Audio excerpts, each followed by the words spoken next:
The consultant, a man with a smile as slick as his hair, slid the leather-bound folder across my polished dining room table. The document inside, full of legal jargon and fine print, would effectively erase me from my own life. "This just gives us the ability to act in your best interest, Eleanor," he said, his voice dripping with a sincerity he didn't feel.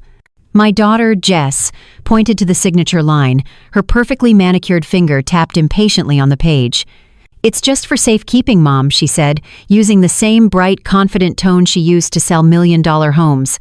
"It'll make everything so much easier. Just sign here, and we can take care of everything for you." Her husband, Mark, stood behind her, placing a hand on my shoulder that was meant to be comforting but felt like an anchor. "You're doing the right thing," he murmured. "It's for your own good." I looked up at their faces, a perfect portrait of dutiful concern. They saw what they wanted to see, a frail, forgetful old woman, a retired librarian who was losing her grip. They saw a problem to be managed, an asset to be liquidated. They had no idea I'd spent the last month becoming an expert on a subject they thought I knew nothing about them. They believed this was their victory. They had no idea it was my trap. I picked up the heavy pen they'd brought. I could feel their greed shimmering in the air, the victory they could almost taste. But that explosion was just the final crack in a foundation that had been crumbling for years, built on a lifetime of my sacrifice and their quiet, growing entitlement. That foundation began with a simple promise I made to myself the day my husband passed, leaving me alone with a 6-year-old daughter and a mountain of uncertainty. I promised that Jess would never feel the sting of scarcity that I had known. Her life wouldn't be about making do. It would be about having every possible door open to her. It was a noble promise, but I was so focused on building her future, I never realized I was handing her the tools to dismantle mine. For 30 years, my life was a quiet rhythm of 2 libraries. By day, I was Mrs. Vance at Northwood Elementary, helping children find magic in the pages of books. The smell of chalk dust and floor wax was the scent of my days, but when the final bell rang, I didn't go home. I'd drive my 10-year-old Ford Escort across town to the university campus, where my second shift began.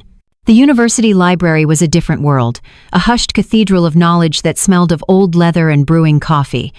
My job was in the archives, shelving books and periodicals until my back ached and my feet throbbed. I was a ghost in the lives of those college students, a quiet woman in a cardigan who they never noticed, all while I was working to ensure my own daughter would one day walk among them. Every paycheck was an exercise in precision. I'd sit at my kitchen table with a ledger, not a fancy computer program, but a real paper ledger with crisp blue lines. I'd write down every bill, every grocery run, every dollar accounted for. After all our needs were met, whatever was left, sometimes it was $100, sometimes it was only $20, went into an envelope marked, "The Jess Fund." That fund was my sacred text. It paid for the ballet lessons she begged for, the expensive graphing calculator for her calculus class, the SAT prep course that promised to boost her scores by 200 points. While my coworkers talked about vacations to the Grand Canyon or buying a new sofa from Costco, I was patching the elbows on my sweaters and telling myself that my dividend was a report card with straight A's. My reward was seeing Jess's smile, a smile I was financing one grueling hour at a time. The real test, the moment my promise was pushed to its absolute limit, came the summer before her senior year of college. Jess had been offered a dream internship at a high-powered marketing firm in New York City. It was the kind of opportunity that launched careers, a golden ticket. The only catch was that it was unpaid. She'd need money for rent in a city that eats money for breakfast, for transportation, for food. I looked at the balance in the Jess Fund, and for the first time, it wasn't enough. My heart sank. I felt like I had run a marathon only to collapse 100 feet from the finish line. That night, I couldn't sleep. I walked into my study and stood before the glass-fronted bookcase that held my husband's most prized possession, his collection of first-edition American novels. There they were, lined up like soldiers from a bygone era. The Great Gatsby in its original dust jacket, The Grapes of Wrath, To Kill a Mockingbird. I ran my fingers over the embossed leather spines. I could still smell the faint, sweet scent of my husband's pipe tobacco clinging to the pages. After he was gone, these books were my only tangible connection to him. Reading them was like having a conversation with him. They were the last piece of him I had left. The next morning, I packed them into 3 carefully cushioned boxes. The man at the rare book dealership was respectful, but his eyes were all business. He named a price that made my breath catch in my throat. It was more than enough.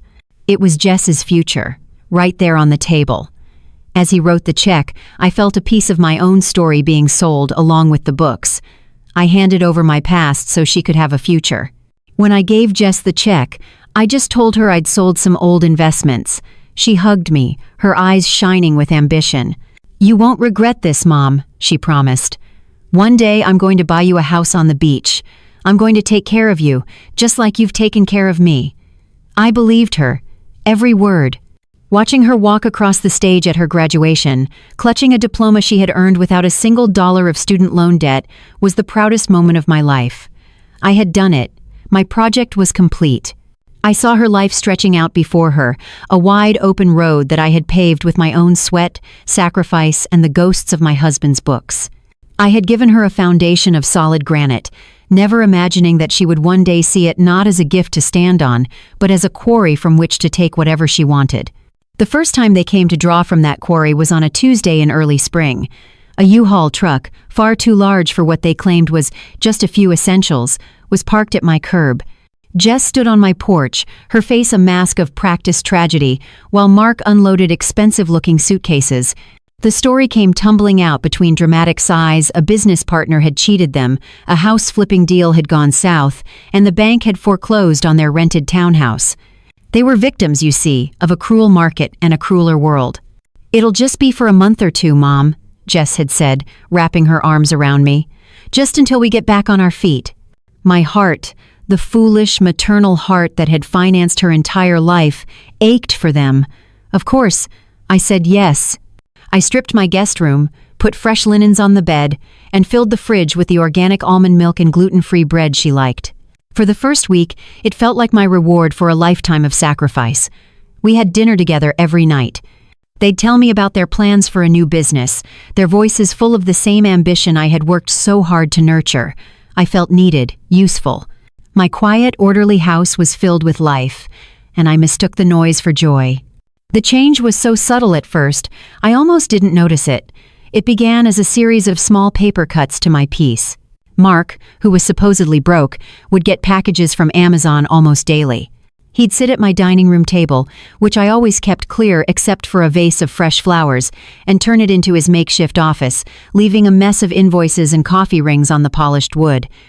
"Is the Wi-Fi always this slow?" he'd ask, not as a question, but as an accusation. I'd just quietly wipe the table down after he left, the small circular stains like little monuments to my dwindling authority in my own home. Jess's approach was different. Hers was the tyranny of helpfulness. She began to treat my home not as a sanctuary she was borrowing, but as a project she was managing. One afternoon I came home from my volunteer shift at the library to find her standing in my living room with a critical eye, like a surgeon diagnosing a sickness. "You know, Mom," she said, gesturing to my comfortable, well-loved armchair, "if we got rid of this bulky stuff and painted the walls a nice neutral gray, the resale value of this place would go up by at least 10%. I looked at the chair, the one my husband had always sat in, the fabric worn smooth by years of contentment. "I'm not selling the house, honey," I said softly. "I know, but it's about thinking ahead," she replied, her tone suggesting I was incapable of such a thing. "It's about maximizing your assets." My home, my life, had been demoted to an asset. The things I cherished were now just bulky stuff. The walls I had painted a warm sunny yellow were now an investment mistake. I didn't argue. I just went into the kitchen to make tea, my hands trembling slightly as I filled the kettle. The small clink of my spoon against the ceramic mug was the only protest I had in me. The true invasion, the one that felt like a violation of my very soul, happened a week later. My study, my little sanctuary off the living room, was the one place in the house that was unequivocally mine. It was filled with books from floor to ceiling, not rare first editions anymore, but the beloved paperbacks and research materials of a lifelong librarian. They were organized by a system of my own creation, a map of my own mind. One Saturday, I was out running errands, and when I returned, I found Jess in the middle of it, surrounded by towering, chaotic stacks of my books. "What are you doing?" I asked, my voice sharper than I intended. She looked up, beaming, completely oblivious to my horror. "I'm helping. You have so many books, and it's all so cluttered. I'm organizing them by color. It's going to look amazing on Instagram. Very modern. Organizing them by color. She was taking a lifetime of carefully curated thought and turning it into a meaningless rainbow for social media. She had pulled my gardening books away from my botany texts, separated my poetry collections, and torn apart my history section, all for an aesthetic. It was like she had opened up my brain and decided to redecorate. "Jess, please," I said, trying to keep my voice even. "Put them back. I have a system." She rolled her eyes, a gesture of casual, devastating disrespect. "Mom, it's a mess. Nobody uses the Dewey Decimal System for their home library. Just let me help you. It'll feel so much cleaner, so much more open." She didn't see books. She saw clutter. She didn't see my system. She saw chaos. She didn't see me. She saw an old woman who needed to be managed. That night, after she and Mark had gone out to a fancy dinner they claimed a friend was paying for, I sat on the floor of my study for hours, painstakingly putting my world back in order. As I slid a biography of Marie Curie back into its rightful place next to a book on nuclear physics, I finally allowed myself to admit the truth. This wasn't stress. This wasn't a generational gap. This was a complete and utter lack of respect. They weren't sharing my home. They were colonizing it.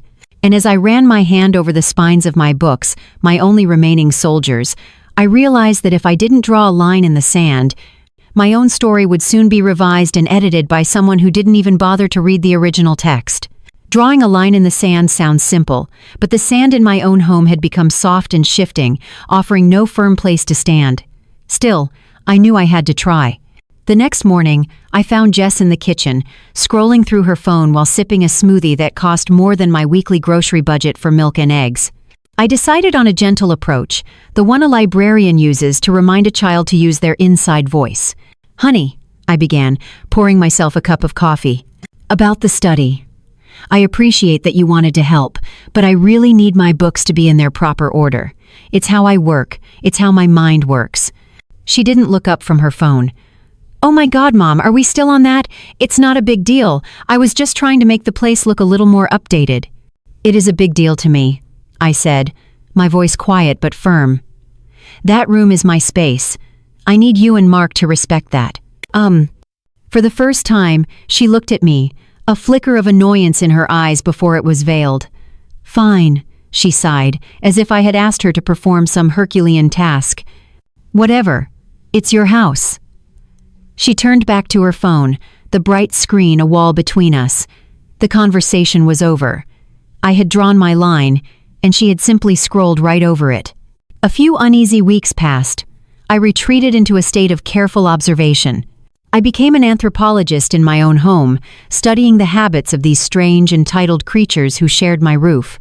I noted the way they spoke of their financial troubles, while simultaneously ordering takeout from expensive restaurants. I noted the whispers that would stop the moment I entered a room. I noted the way Mark's eyes would occasionally dart toward my purse when he thought I wasn't looking. I was gathering data, though I didn't yet know what my research was for.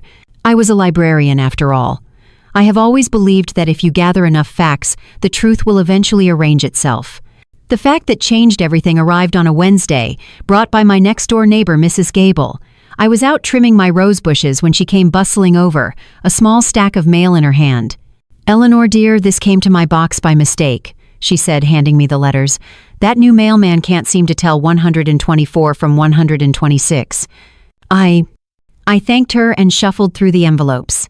A circular from the local grocery store, a charity appeal, and one official-looking window envelope from the United States Postal Service. It was addressed to me, but it felt strangely impersonal. I slid it open with my thumb, my gardening glove making the paper feel slick and unfamiliar.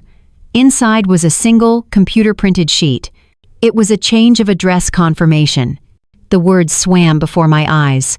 "This letter is to confirm your request to have all mail addressed to Eleanor Vance at 124 Oak Street temporarily forwarded to P.O. Box 734. My blood ran cold. I didn't have a P.O. box. I had lived at 124 Oak Street for 45 years. Why on earth would I forward my mail? My first thought was that it was a mistake, a bureaucratic error. My second thought was a whisper of the fear Jess had been planting for weeks. Did I do this and forget? I walked into the house, the letter trembling in my hand. Jess was on the phone, laughing about a showing she had that afternoon. I waited until she hung up, my heart a frantic drum against my ribs. "Jess," I said, keeping my voice as level as I could. "I need you to look at this." I handed her the letter. I watched her face carefully, the way a librarian watches a patron who has been handling a rare book with careless hands. I saw a brief, almost imperceptible flash of panic in her eyes before the mask of loving concern snapped into place. She read it and then looked up at me, her brow furrowed in a perfect imitation of confusion. Then, she smiled, a gentle, pitying smile that made my skin crawl. "Oh, Mom," she said, her voice soft and condescending. "You did forget. We talked about this last week, remember? I helped you fill out the form online." I stared at her, my mind racing. We had never had such a conversation. "No," I said. "No, we didn't." "We did," she insisted, her voice still so sweet, so reasonable. "You were worried about mail theft. With all the packages Mark has been getting, we decided a P.O. box would be safer for your important documents, like your bank statements and things. I told you it was a great idea." Every word was a lie. A smooth, perfectly constructed, soul-crushing lie. She was using my own logic, my own careful nature, against me. She was telling me I had co-authored a story I had never even read. "I would not have forgotten that, Jess," I said, the words feeling heavy and useless in my mouth. She let out a little sad sigh and reached out to touch my arm. I flinched. "Mom, you've been under a lot of stress. You've been forgetting little things lately. It's okay. That's why I'm here. To help you keep track of things." She was so good. The performance was flawless. For a dizzying moment, standing there in my own sunlit kitchen, I almost believed her. The world tilted on its axis. Was she right? Was I losing my mind? Was my memory, the one thing a librarian prizes above all else, finally failing me? She took the letter from my hand and tossed it onto the pile of their own mail on the counter. "Don't you worry about it," she said brightly, turning her back to me to get a bottle of water from the fridge. "I've got it handled." I stood there for a long time after she left the room. The lie hung in the air, thick and suffocating. The seed of doubt she had planted began to sprout, its ugly tendrils wrapping around my certainty. But as I replayed the conversation in my head, I focused on that first, initial flicker of panic in her eyes. It was the involuntary reaction of a bad driver right before a collision. The rest had been a performance. The lie was too smooth, too practiced. It had been ready and waiting for me. That night, when the house was finally dark and quiet, I walked into my study. I sat down at my old desktop computer, the one Mark had called a dinosaur. The machine whirred to life with a familiar, comforting hum. The house was asleep, but I was more awake than I had been in years. I opened the internet browser, my fingers steady on the keyboard. I knew my first search term.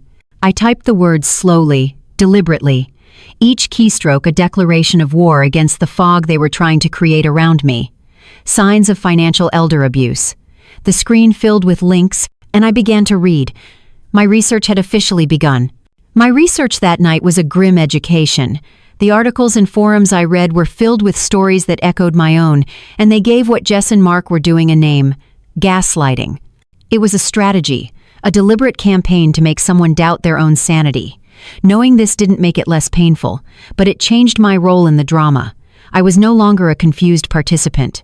I was a scientist, and my two house guests had just become my subjects. I began to keep a log, not on paper that would be too dangerous, but in a locked file on my computer, a meticulous record of every lie, every manipulation, every piece of carefully staged theater. The first major performance came a week later. I was in the kitchen, making my afternoon tea as I did every day. I remember the specific, satisfying click of the gas stove knob as I turned it off. I took my tea into the study to read. About an hour later, Mark came striding in, sniffing the air with an exaggerated look of alarm on his face. "Do you smell that?" he asked, his voice loud enough for Jess to hear from the living room. He rushed into the kitchen. "Whoa, Eleanor, you left the gas on again," he shouted. I walked into the kitchen, my heart pounding. There was a faint smell of gas. He was standing by the stove, twisting the knob back and forth. Jess was right behind him, her hand flying to her mouth in a perfect gesture of shock. "Oh, Mom," she said, her voice trembling. "This is the third time this month. What if we hadn't been home? The whole house could have gone up in flames." I stared at the stove, then at their faces, a perfectly choreographed ballet of fear and concern. But I knew with absolute certainty that I had turned that knob off. I could feel the ghost of the click in my fingertips. I looked at Mark's hands. He was a contractor, a handyman. He knew his way around a gas stove. It would have been the easiest thing in the world for him to turn that knob just enough to create a slow, barely perceptible leak, and then wait. "I turned it off," I said, my voice barely a whisper. Jess came over and wrapped a suffocating arm around my shoulders. "It's okay, Mom. It was an accident. But this is exactly what we've been worried about. You just can't be left alone." They were building their case, brick by insidious brick. I was no longer just forgetful. I was now a danger to myself and others. I didn't argue. I just nodded and let her guide me to a chair, playing the part of the chastened, confused old woman. But inside, I was cold with fury. In my mental logbook, I made a new entry. Item Hasson 4, the gas stove incident, premeditated, executed by Mark, supported by Jess. Objective: to establish me as physically unsafe in my own home. Their campaign moved from the private to the public sphere with terrifying speed. Jess began to manage my social life. The telephone, once my connection to friends and the outside world, became another tool of my isolation. I'd be in the garden and hear it ring, but by the time I got inside, Jess would be hanging up. "Oh, that was just Carol," she'd say. "I told her you were taking a nap. You need your rest." But when I'd call Carol back, she'd be confused. "Jess said you weren't feeling well and were a little mixed up today. I was so worried about you." They were systematically cutting me off, creating a quarantine around me built of their lies. The grand finale of their performance took place at the First Presbyterian annual spring potluck. It was the perfect stage, a room full of kind, well-meaning people who had known me for decades, people who were conditioned to believe the best of a devoted daughter. Jess insisted I come, holding my arm as we walked into the fellowship hall. The air was thick with the quintessentially American smells of baked ham, green bean casserole, and Jell-O salad. She never left my side, her hand a constant proprietary weight on my elbow. She guided me through the buffet line, putting food on my plate as if I were a child. "Mom, you love the ambrosia salad, remember?" she'd say loudly for the benefit of anyone nearby. Then she would perform. While I sat quietly at a table, she would mingle, always keeping me in her line of sight. I'd see her talking to Pastor Dave or Mrs. Gable, her expression a careful arrangement of sorrow and exhaustion. She'd shake her head sadly, gesture toward me with a sad little smile, and I knew exactly what she was saying. I could read it in the pitying looks that started coming my way. My friend Susan came over and sat next to me, her hand covering mine. "Eleanor," she said, her voice full of genuine but misplaced sympathy. "Jess told me things have been difficult. Please know we are all praying for you. It's a blessing that you have her and Mark to look after you." "I'm fine, Susan," I said, but my voice was drowned out by the narrative Jess had so skillfully woven. To them, my quiet dignity looked like confusion. My silence looked like senility. To argue would be to prove their point, to become the hysterical, confused woman they were painting me as. So I sat there and ate my potato salad, each bite tasting like ash. I was a living exhibit in the museum of my own decline, curated by my own daughter. Driving home that evening, Jess was buzzing with the success of her performance. "Everyone was so sweet, weren't they?" she said. "So many people told me how strong I was being. Mrs. Gable is going to bring over a casserole tomorrow." I just looked out the window at the passing streetlights. They had done more than just lie. They had taken the community I had built over a lifetime and poisoned it against me. They weren't just trying to steal my money. They were trying to steal my name, my reputation, my very story. They were trying to erase the competent, intelligent woman I had always been and replace her with a fragile, empty shell that they could legally control. It was then I knew this wasn't just a fight for my assets. It was a fight for my existence. And a librarian, when her story is being threatened, will do whatever it takes to protect the original text. A librarian knows that to protect an original text, you must first understand every revision, every footnote, every malicious edit someone has tried to scribble in the margins. My research had given me the theory of their betrayal, but I knew the tangible proof, the primary source, had to be somewhere inside my house. I just had to wait for the right moment to access their archives. My opportunity came on a Friday night. Jess announced they were going to see a movie and have a late dinner with friends. "Don't wait up for us, Mom," she'd said, a little too cheerfully. The front door clicked shut, and the house fell into a profound silence I hadn't experienced in months. It was the first time I was truly alone. The silence wasn't empty. It was an opportunity. My heart was a frantic bird in my chest, but my hands were steady. I needed a plausible reason, a cover story for myself in case they came back unexpectedly. I settled on a missing 1,099 tax form from a small stock I'd sold years ago. It was just the sort of confused old lady mistake they'd expect me to make, misplacing an important document. Their room, my former guest room, felt like foreign territory. The air was thick with the cloying scent of Jess's designer perfume and the faint, musky smell of Mark's cologne. Their clothes were thrown over the chair I'd so carefully selected at a garage sale years ago. Expensive shoes were kicked into a messy pile by the door.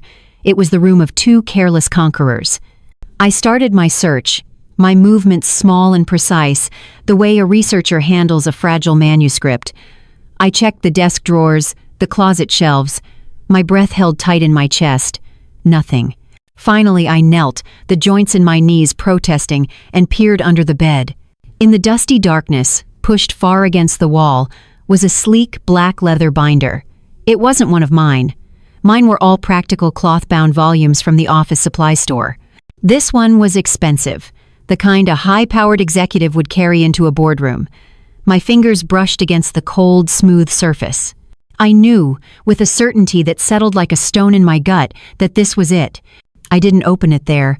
I carried it like a venomous snake back to my study, my sanctuary. I closed the door, sat in my worn armchair, and placed it on the ottoman before me. For a moment, I just looked at it. It was the book of my future, written by my daughter, and I was terrified to read the ending. I took a deep, steadying breath and unzipped it. The first tab was labeled Financials. Inside, in clear plastic sleeves, was my entire life, distilled into numbers. My pension statements, the quarterly reports from my investment portfolio, even a copy of my home's property assessment. They had done their homework. They had cataloged every penny I had spent a lifetime saving. It felt obscene, like reading a stranger's diary. The next tab was labeled Living Options. My blood ran cold. It was filled with glossy, trifold brochures for assisted living and memory care facilities. They were all called things like Sunrise Meadows or Golden Horizons. The pictures showed smiling, silver-haired seniors playing cards and doing watercolor paintings. They looked like advertisements for a cruise ship, but I saw them for what they were. Prisons with prettier wallpaper. Tucked into a side pocket was a price list. A little sticky note in Jess's loopy, familiar handwriting was attached. Cheapest semi-private room is $4,800 divided by Mo. Ask about Medicaid eligibility. My hands started to shake. I turned to the next section, Consultant. There was a single heavy stock business card for a firm called Elder Care Solutions, and behind it a signed contract. A retainer of $5,000 had been paid to this company to facilitate a smooth transition of asset management and long-term care placement. The money, I realized with a jolt, must have come from my own accounts. The final tab was the thinnest. It was labeled Legal. There was only one document inside, a multi-page draft of a durable power of attorney. It was dense with legalese, but the intent was brutally clear. It would give Jess and Mark complete and irrevocable control over my health decisions, my finances, my property, my entire existence. They would become the authors of my life, and I would be reduced to a character with no lines. And then I saw it. Tucked behind the last page was a single printed email. It was from Jess to Mark, dated 2 weeks prior. My eyes scanned the text. Subject: Update on the EV. Project: Mark spoke to the consultant. He said, with the forgetfulness incidents we've been logging. Good job on the stove thing, by the way, and the assessment from Dr. Miller. Getting the POA should be a slam dunk. We just need her to sign. Once we have that, we can start liquidating the portfolio to cover her care expenses and our debts. We are almost there. See you tonight. Love, Jay. The EV project. I wasn't a person. I wasn't a mother. I was a project. A problem to be solved. An asset to be liquidated. A wave of grief so profound it almost buckled me in two washed over me. This was my child, the baby I had held, the girl whose tears I had dried. But the grief was immediately followed by something else, something cold and hard and clear.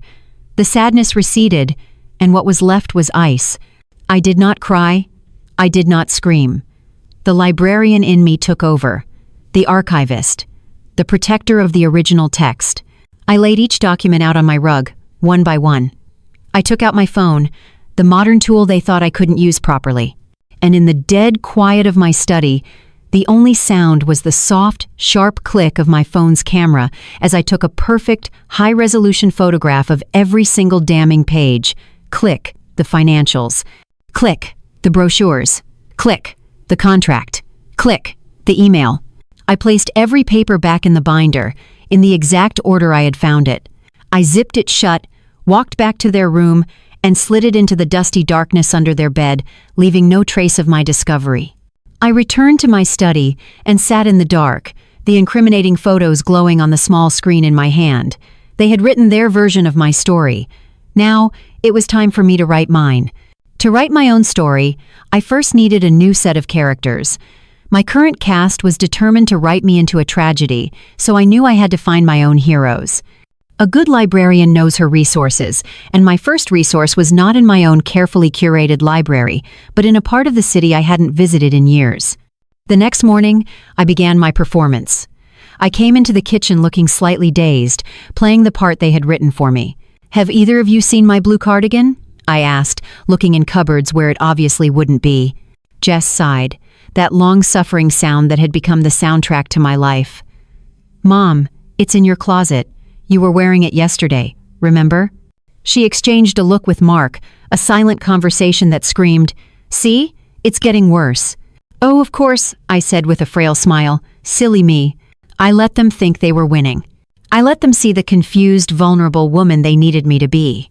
While Jess was on the phone, spinning tales to her friends about my latest episode, I was in my room, neatly folding a city bus map and placing it in my purse. I told them I was going to my old volunteer shift at the elementary school library. They didn't question it. In their minds, I was a creature of harmless, predictable routine. The bus ride downtown was anonymous and freeing. I was just another face in the crowd, not a project to be managed. The Legal Aid Society was in a drab concrete building that had seen better days, but inside it buzzed with a quiet, determined energy. The waiting room was filled with people whose faces told stories of struggle, people who, like me, were looking for a champion. My champion was a young lawyer named Maria Sanchez. She had tired eyes but a mind as sharp as a newly cut diamond. She listened to my story without interruption, her expression unreadable. When I was done, I took out my phone and slid it across the desk to her. "This is their plan," I said, in their own words. For 20 minutes, the only sound in the small, cluttered office was the soft swipe of Maria's finger on the screen as she went through the photos of the binder, one by one. She read every document, every brochure, every word of Jess's triumphant email to Mark. When she finally looked up, her professional mask had slipped. I saw anger in her eyes. It was the first time in months anyone had been angry on my behalf, and the feeling of validation was so powerful it almost brought me to tears. "Mrs. Vance," she said, her voice low and steady, "this isn't just unethical. Much of this is criminal. Forgery, wire fraud, conspiracy to commit fraud. They've left a trail of breadcrumbs a mile wide." She leaned forward. "The question is, what do you want to do? We can go to the police, press charges, or we can handle this as a civil matter. We can sue them for everything they've taken and everything they plan to take." I thought for a moment. What did I want? Revenge? Punishment? I looked at the determined young woman across from me. "I want them to understand that their actions have consequences," I said. "I want to undo every lie they've told about me. I want to reclaim my name. And I want to make sure they can never, ever do this to me or anyone else again." Maria nodded, a slow, grim smile spreading across her face. "Okay, Eleanor, I can work with that. To build the strongest possible case, we need to prove financial damages. You said they paid their consultant from your accounts?" "I believe so," I said, "but my mail is being forwarded. I haven't seen a bank statement in weeks." "We can subpoena those records," she said, "but it would be faster if we had someone on the inside. Someone who could analyze your accounts and trace exactly where the money went." My mind immediately went to my nephew David. my late brother's son. He was a forensic accountant, a quiet, brilliant boy who had always been overshadowed by his flashy, confident cousin Jess. She had always dismissed him as a nerd, a human calculator, but I knew that a human calculator was exactly what I needed. That evening, I waited until Jess and Mark were engrossed in some loud reality TV show. I went into my study and closed the door. I pulled out my old worn address book, the pages filled with the familiar script of friends and family. I found David's number. My finger hovered over the keypad. This was the next step. This was turning my defense into an offense. My hand was shaking, but not from fear. It was from adrenaline. He answered on the second ring, his voice surprised to hear from me. Aunt Eleanor? Is everything okay? David, honey, it's so good to hear your voice, I said, keeping my own voice low. I'm fine, but I have a problem and I was hoping you could help me. I need a human calculator. There was a pause on the line. I heard the faint smile in his voice when he replied. I thought that was my official family title. What's going on? Jess and Mark have made some financial errors, I said, choosing my words with care. They've been managing a few of my accounts, and I've discovered some serious discrepancies. I need someone to find them. I need you to follow the money. There was no hesitation. Send me what you have, he said, his voice all business now. Give me online access to whatever you can. I'll find it. Thank you, David, I said, a wave of relief washing over me. It means more than you know. She's my cousin, Aunt Eleanor, he said, and I could hear the hard edge in his voice. But you're my family. I've got your back. I hung up the phone.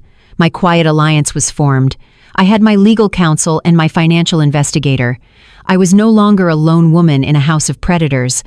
I was the commander of a small, secret army. I walked over to the calendar on my desk.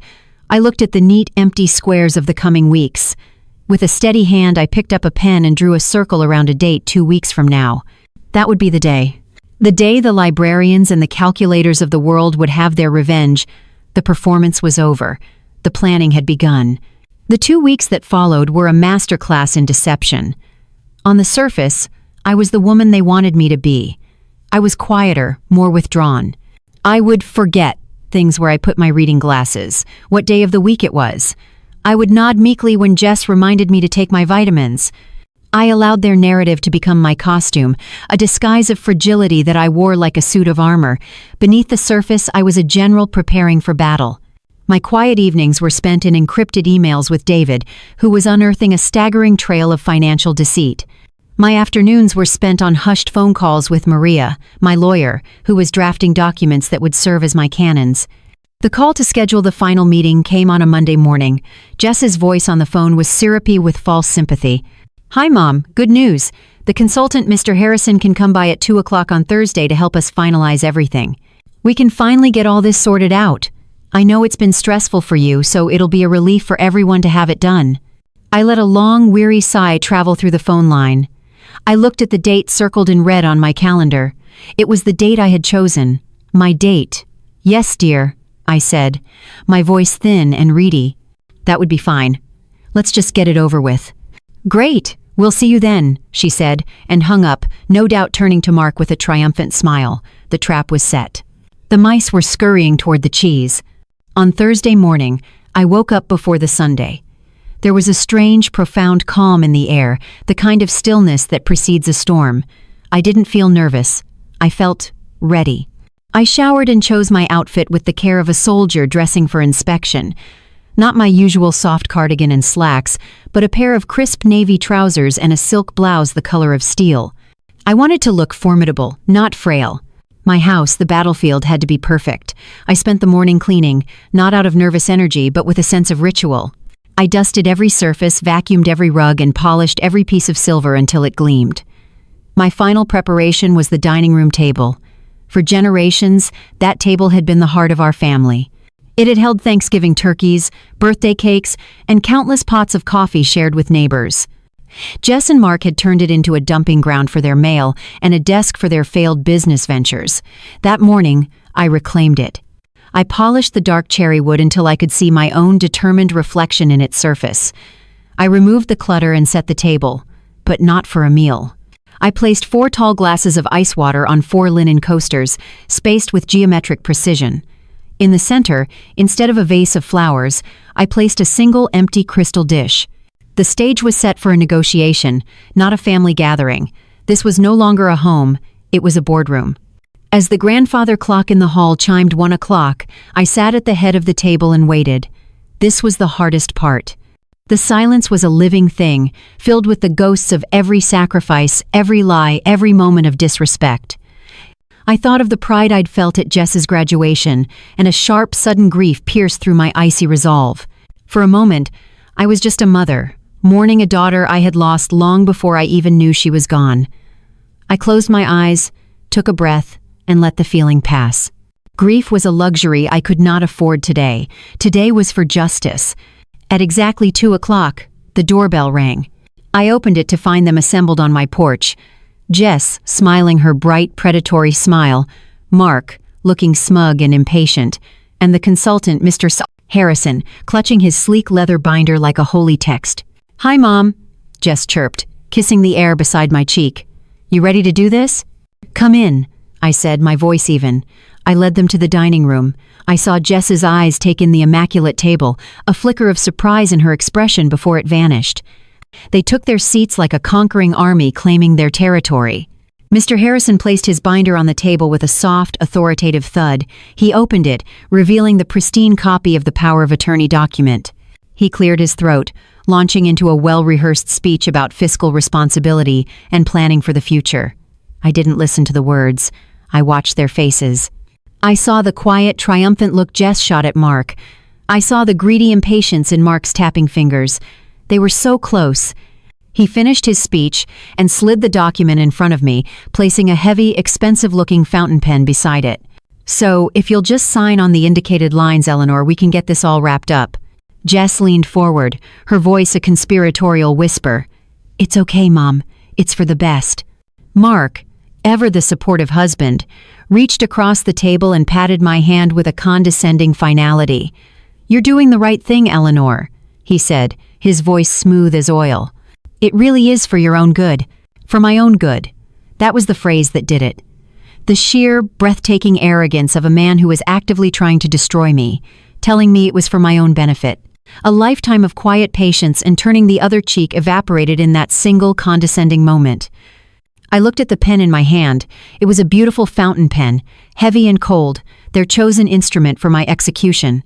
I looked at the signature line on the document, a small dotted cage waiting for me to lock myself inside. I saw Jess lean forward, a hungry, expectant look in her eyes. I saw Mark's smug smile. I took a slow, deliberate breath. Then, instead of signing, I carefully placed the pen down on the polished wood of the table. The small, definitive clink was louder than a gunshot in the silent room. Jess's smile faltered. "Mom? What's wrong?"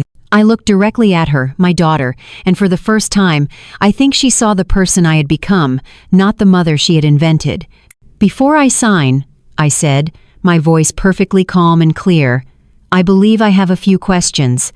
At that exact moment, as if on cue, the doorbell rang. It wasn't a polite little chime. It was a loud, insistent buzz that cut through the tense air of the dining room. Mark groaned with annoyance. "Who could that be? Can you get that, Eleanor? We're in the middle of something important here." "I believe it's for me," I said, rising slowly from my chair. I walked to the front door, every step feeling solid and sure. I could feel their confused, irritated eyes on my back. I opened the door. Standing on my porch were my two heroes, my nephew David holding a thick accordion file, and my lawyer Maria Sanchez, her expression calm and unyielding. "Are we interrupting?" Maria asked, though it wasn't a question. "You're right on time," I replied, stepping aside to let them in. I led them back to the dining room. The shift in the atmosphere was immediate and seismic. Jess's face, which had been flushed with victory, was now pale with confusion. Mark, who had been leaning back in his chair, sat bolt upright. The consultant, Mr. Harrison, looked from my new guests to me, his professional smile frozen in place. "Mom, what is this?" Jess demanded, her voice sharp with suspicion. "Who are these people?" "Jess, Mark, Mr. Harrison," I said, gesturing to my companions. "This is my nephew, David Vance, and this is Maria Sanchez, my legal counsel." The words, legal counsel, landed on the table like a grenade. I saw the blood drain from Jess's face. Mark's jaw tightened. Mr. Harrison's slick composure finally cracked, a sheen of sweat appearing on his forehead. Maria didn't wait for an invitation. She walked to the empty chair beside me and sat down, placing a thin, unassuming folder on the table. David took the chair on my other side, placing his much thicker file next to hers. My quiet alliance was now in full view. "Good afternoon," Maria said, her voice pleasant but edged with steel. Her eyes swept over the three of them. "I am here on behalf of my client, Mrs. Eleanor Vance. We understand you were just encouraging her to sign a durable power of attorney document." She looked down at the paper. "Before she does that, we thought it would be prudent to clarify a few outstanding legal matters." Mr. Harrison puffed out his chest, attempting to reclaim his authority. "I'm not sure what this is about, but my client's affairs are—" "Your client?" Maria interrupted, her voice cutting through his bluff. "That's interesting. Because according to this contract, which my client found in a binder under your other client's bed, you were hired to facilitate a smooth transition of asset management. Let's start with the first step of that transition." She turned her cool gaze to Jess. "Let's talk about federal wire fraud." Jess flinched as if she'd been struck. I don't know what you're talking about," Maria smiled, a thin, dangerous smile. "No? Then let me refresh your memory.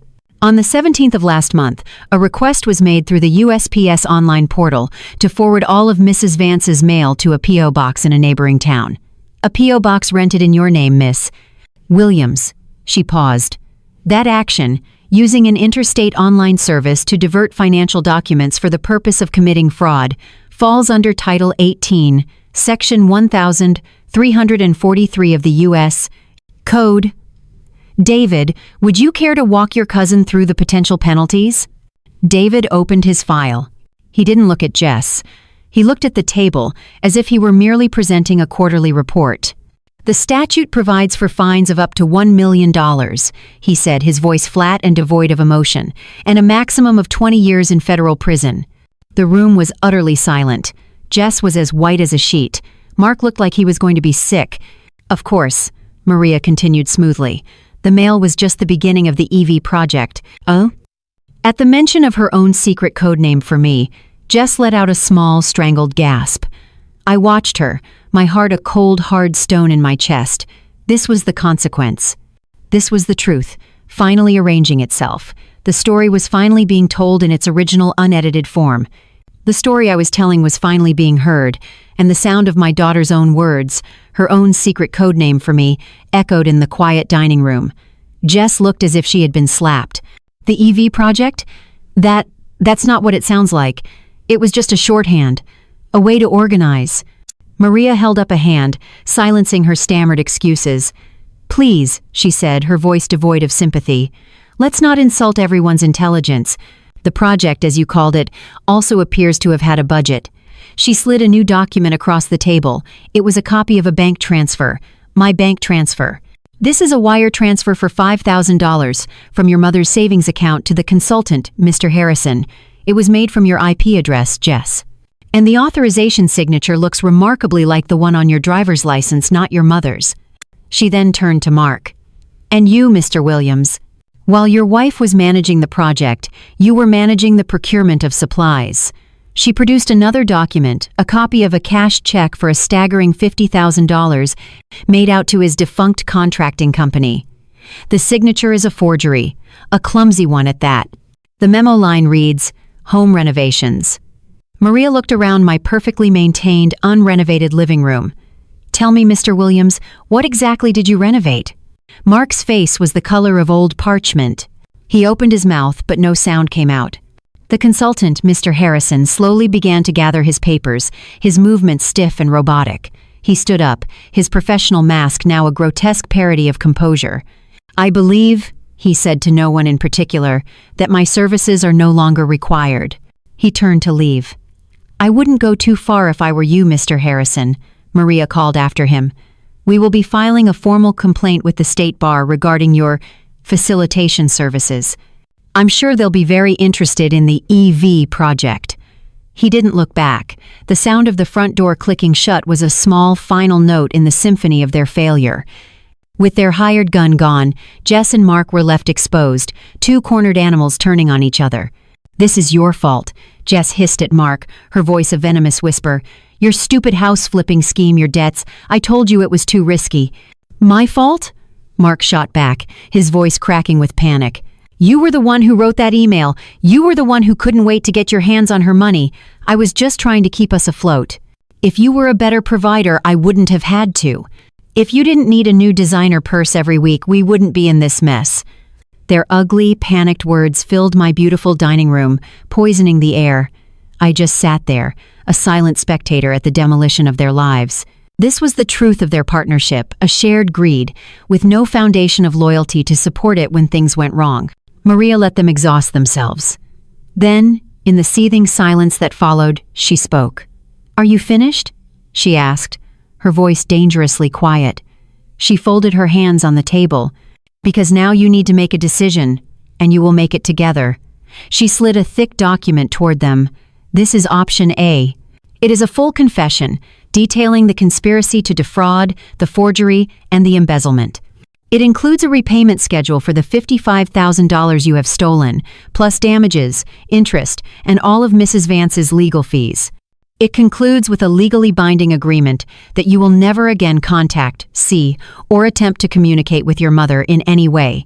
You will sign it, and you will leave this house today and never return."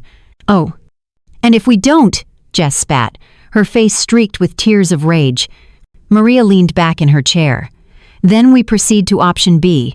I will pick up my phone and I will call Detective Miller with the fraud division of the city police department, who is awaiting my call. The district attorney has already reviewed my preliminary file. Given the evidence, you will both be arrested and charged with multiple felonies. You, Mr. Williams, for forgery and embezzlement. And you, Miss Williams, for wire fraud and conspiracy. Given the victim is a senior citizen, the judge will not be lenient. You will both go to prison." The word hung in the air. Prison. It was real. This was not a game. This was not a family squabble. This was the rest of their lives. Jess finally broke, but it was not a breakdown of remorse. It was a howl of pure, narcissistic fury. "You did this!" she screamed at me, her finger pointing, trembling with rage. "I am your only daughter. I gave up my life to come here and take care of you, and you trapped me. You have ruined my life." My life. She was talking about her life. Then, David, who had been silent through the entire exchange, finally spoke. His voice was quiet, but it cut through his cousin's hysterics like a surgeon's scalpel. He looked directly at Jess, his expression not angry, but filled with a deep, sorrowful clarity. "You didn't give up anything, Jess," he said. "You came here to take—" He paused, and in that moment, he brought back the ghost of the sacrifice that had started it all. "Aunt Eleanor sold Grandpa's first edition book collection, his most prized possession, so you could have an internship in New York. We all thought she was giving you a piece of her heart." He leaned forward slightly. "You just saw it as a down payment." The words landed. I saw them hit Jess with the force of a physical blow. Her mouth fell open. All the rage, all the excuses, all the justifications vanished. She was left with nothing but the ugly, naked truth of his words. A down payment. That's all my love had ever been to her. That's all I had ever been. A resource. An account to be drained. In the ringing silence that followed, I looked at my daughter, the stranger sitting at my table, and for the first time, I felt nothing but a vast, empty pity. In the ringing silence that followed, I saw my daughter not as a monster, but as something far more tragic, a hollowed-out person, scraped clean of empathy by a lifetime of entitlement that I, in my blind love, had helped to build. They signed the papers. There was no more fight in them. Their signatures were not the climax of our story, but a quiet, pathetic epilogue. I watched from my living room window as they loaded their suitcases into their car, not speaking to each other. They drove away without a backward glance, leaving behind a silence in the house that was, for the first time in years, truly peaceful. A year can be a lifetime. A year can be a rebirth. Today, I woke up not to the sound of a creaking old house full of ghosts, but to the morning sun streaming through the floor-to-ceiling windows of my new condo. The air is clean and smells of the coffee brewing in my small, perfect kitchen. From my balcony, I can see the city waking up, a world of possibilities that I never allowed myself to see before. I sold the old house on Oak Street. It was full of too many memories, and I had decided I was more interested in making new ones. Once a month, a plain white envelope arrives in my new mailbox. It has no return address, but I know who it's from. Inside is a cashier's check for the exact amount stipulated in our legal agreement. There is never a note. There is never an extra word. It is the coldest, most transactional communication a mother and daughter could ever have, and I have come to see it as a blessing. It is a monthly reminder that my peace was bought and paid for, a boundary drawn not in sand but in the unforgiving ink of a legal contract. The money from the sale of the house could have funded a quiet, comfortable retirement, but I found I was no longer interested in being quiet. My life's work had been about organizing and sharing information, and I realized I had one more chapter I needed to write. I walked back into the place that had always felt like my truest home, the public library. With a significant portion of the funds, I worked with the board to establish the Eleanor Vance Grant for Senior Empowerment. It's not just a grant, it's a program. 3 days a week, you can find me in the library's community room. The coffee is always on, and the chairs are filled with people my age who are tired of being underestimated. I teach them how to spot online scams, how to read the fine print on a reverse mortgage, and how to set up password managers for their bank accounts. I teach them the language of financial self-defense.